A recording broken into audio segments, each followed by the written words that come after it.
Bonjour et bienvenue dans Thème 3A pour les forts en thème ou ceux qui veulent le devenir et qui en 5 minutes environ découvrent le monde avec 3A. Car sentir et ressentir le monde c'est bien, mais le réfléchir, le connaître et l'influencer avec altruisme, c'est mieux. A comme asymétrie, A comme accountability, A comme accord de Paris, aujourd'hui on va parler de justice climatique. Pas du climat en général, vous en entendez parler partout, mais d'une question précise, presque inconfortable, qui paie pour un désordre qu'il n'a pas causé? Commençons par un chiffre que l'on cite rarement. Les 46 pays les moins avancés du monde, ceux qui regroupent certaines des populations les plus vulnérables de la planète, sont responsables de moins de 1% des émissions cumulées de CO2 depuis la révolution industrielle. Et pourtant, ce sont eux qui subissent de plein fouet les sécheresses prolongées au Sahel, la montée des eaux dans le Pacifique, les cyclones dévastateurs au Mozambique, les inondations au Bangladesh. Ce paradoxe n'est pas une anomalie du système, c'est le système. Le rapport du GIEC de 2022 est sans ambiguïté. Les populations les plus exposées aux effets du changement climatique sont, dans leur très grande majorité, celles qui ont le moins contribué à le provoquer. Les chercheurs parlent de vulnérabilité différentielle. À réchauffement égal, les conséquences ne sont pas égales. Elles dépendent des ressources, des institutions, des infrastructures, autrement dit, de l'histoire économique et politique d'un pays. Et cette histoire, justement, il faut l'assumer. Les émissions qui réchauffent aujourd'hui notre atmosphère se sont accumulées depuis le 19e siècle. Ce sont les émissions de l'industrialisation européenne, américaine, puis japonaise. Ce sont celles de 2 siècles de croissance dont les bénéfices ont été très inégalement répartis. Naomi Klein, dans This Changes Everything, le dit crûment, le changement climatique n'est pas un accident de parcours de la modernité, c'est l'une de ses conséquences logiques. Et les sociétés qui ont bénéficié de cette modernité ont donc, selon elle, une dette climatique envers celles qui en subissent aujourd'hui le coût. Ce concept de dette climatique n'est pas rhétorique. Il a une traduction concrète dans les négociations internationales.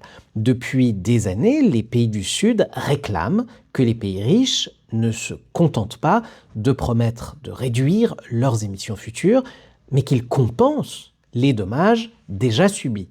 C'est ce qu'on appelle le mécanisme de loss and damage, perte et préjudice, officiellement reconnu lors de la COP27 à Sharm el-Sheikh en 2022, une avancée historique saluée par les délégations africaines et insulaires.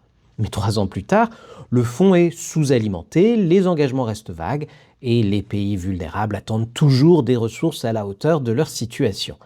Car c'est là que le bât blesse. Dans ces enceintes climatiques, toutes les voix ne pèsent pas le même poids. Les petits États insulaires du Pacifique, Tuvalu, Kiribati, les Marshall, sont en première ligne de la disparition. Leurs délégués plaident avec une éloquence remarquable, souvent les pieds dans l'eau au sens presque littéral, mais face aux intérêts des grandes puissances pétrolières ou industrielles, leur influence reste très limitée.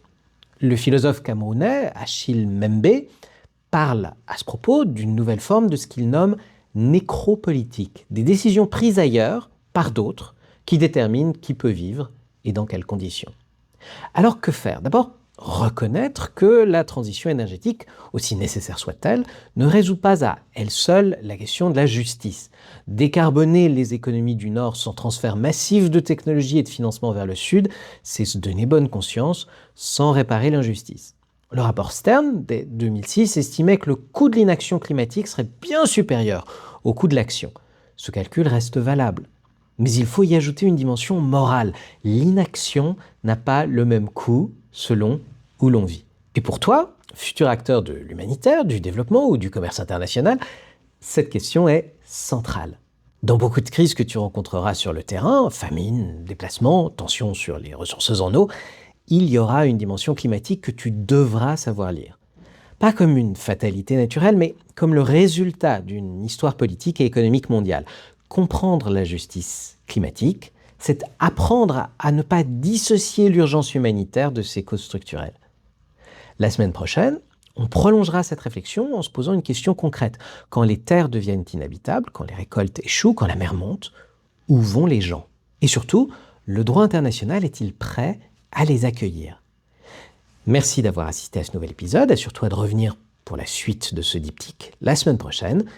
Et si ça t'a fait réfléchir ou réagir, abonne-toi et partage ce podcast avec tes amis. Passe une agréable semaine et à très bientôt avec 3A.